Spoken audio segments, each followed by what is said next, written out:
So I'm delighted to be joined here again by Wendy Shearer, who is Director of Partnerships and Ecosystems at Pulsant. Welcome, Wendy. Thanks, Doug. Lovely to see you. You too. And this is, of course, episode 3 of this special IT Channel Auction podcast. So we've already talked about Pulsant's partner strategy. So in today's episode, we're going to be zoning in on what is one of the buzz phrases of the year, which is sovereign cloud. So you recently said that you've seen huge growth in demand for sovereign infrastructure. So can you just talk about what's driving that? Sure. I think it's a bit of a perfect storm. So it's not so much one thing, but it's a combination of things.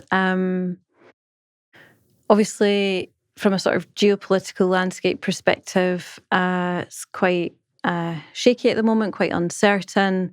That's driving a bit of concern, and it's really making people think about some of the supply chain that they use. It's making them think about where their data is, how secure it is, what rules and regulations apply to it. Maybe questions that they hadn't given as much consideration to previously, but they're really coming top of mind and people are being held to account. They have to be able to answer that in their own business. So they need to be able to ask their suppliers to answer those questions as well. So geopolitical landscape is definitely driving that. In turn, that's also, there's an element of regulation here. So there's a lot more regulations. We've seen things like DORA for the financial services industry come through. And again, that means that, organizations that are using those products need to be able to answer those questions to their boards and their shareholders and so on. So in turn, they go to their suppliers and make sure that they can answer that as well. And sometimes it's not particularly clear. And then the other thing that we're actually seeing, it's a kind of crossover between sovereign and just private cloud in general, is just there was obviously a big push towards public cloud for the last sort of, 5-10 years. And there's still a huge appetite for that. I mean, that's a fact. But I think people are starting to really see the cost spiraling a little bit. And so they're thinking about, actually, it's more about right place for the right workload. So if it's maybe something that's mature, they might not necessarily need it to be with all the tools that are available to them in public cloud, and they might think about moving it. So that's a slight overlap between sovereign and private. But those three things combined, I think, is what's really driving the demand from our clients and our partners for sovereign cloud platforms. Okay, Pulsant, though, as we've already discussed, 14 data centers with the SEC deal that you did recently, all UK. So how does that play into what Pulsant offers, and what is Pulsant's offering here? Yeah, so I guess we've actually got kind of two sides to that.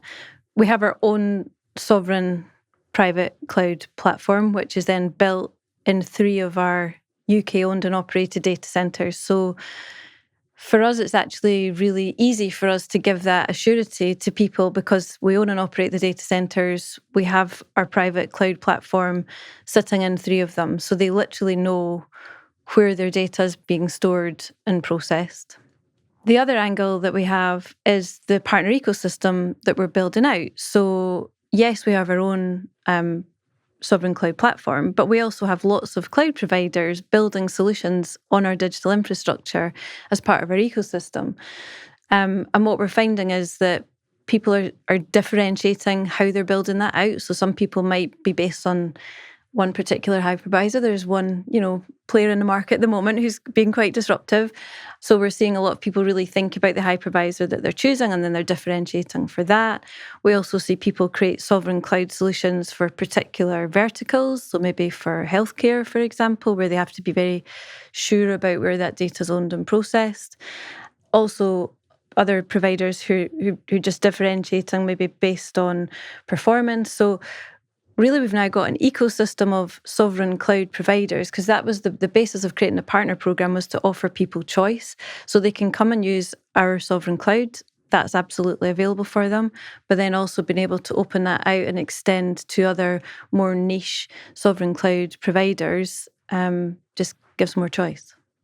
Yeah, and in a nod to the changing political landscape in the US that you referenced a second ago, I think all the major US hyperscalers have launched their own sovereign clouds in Europe within the space of weeks of each other. they could have a debate about how sincere their motives are. But do you think can we trust them in terms of where the data is? I'm going to answer like a politician here, Doug. Yeah. So I think that we work in tech, and one thing we know when you work in tech is everything moves really quickly. A market opportunity opens up and everyone runs at it. So clearly the public cloud providers at the moment can see the need for sovereign cloud, okay?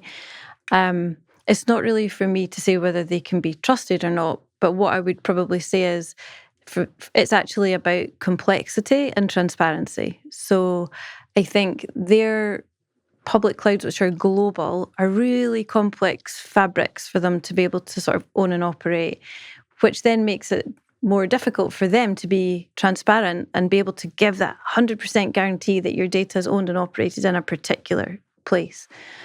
Whereas for us, on the other hand, it's much more straightforward because, as I was saying earlier, if we own and operate your own data centers and they're only in the UK and you pick 3 to build your sovereign platform in, then you can give that transparency because it's really quite straightforward. Great. Well, not a yes or a no, but still a straight answer. So thank you for opening up on that. And that concludes this particular episode. We've got one more episode left where we'll be talking to you about the health of the MSP market as you see it. So please join us for that. And Wendy, thanks for joining us again. Great. Thanks for having me.